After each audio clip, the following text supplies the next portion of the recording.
la plage, en ville ou au bureau, elles sont le signe qu'il fait beau. Aujourd'hui, la petite histoire des tongs.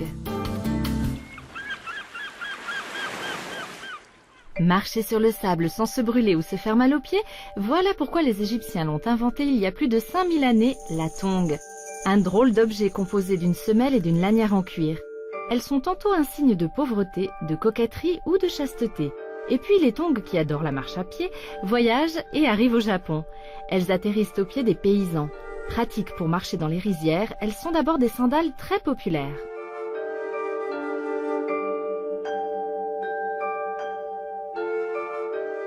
Ce modèle qui était très populaire et qui est effectivement pour les paysans est devenu un modèle plutôt pour les élégantes japonaises qui s'appelle la geta et qui effectivement n'avait ni pied gauche ni pied droit et qui était uniquement en taille 34 puisque la pointure 34 était le synonyme de l'élégance du pied féminin au Japon et qu'on retrouve d'ailleurs toujours dans les costumes traditionnels pour des geishas au Japon.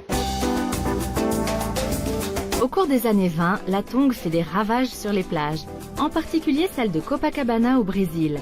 Entre la fête, le soleil et les jolies filles, la tongue devient un des symboles du pays. La production de masse est lancée, la tongue va devenir un objet culte dans le monde entier.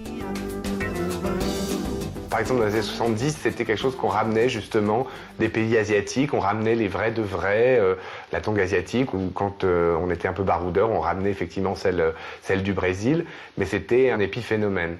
En France, la chaussure d'été, c'était la sandale un peu de curé, ou alors les fameuses méduses, tout en plastique, qu'on achetait dans les boutiques au bord de mer pour aller marcher dans les cailloux ou aller chercher des coquillages dans les rochers. Il a fallu l'immense complicité de quelques stars de ciné pour que tout le monde adopte la tongue sans complexer. Quand Julia Roberts, Sandra Bullock ou Kate Moss glissent leurs pieds dedans, les tongs s'affolent complètement. Depuis, dans les rues du monde entier, chaque été, on entend leur bruit doux clap, clap, clap, devenu si familier.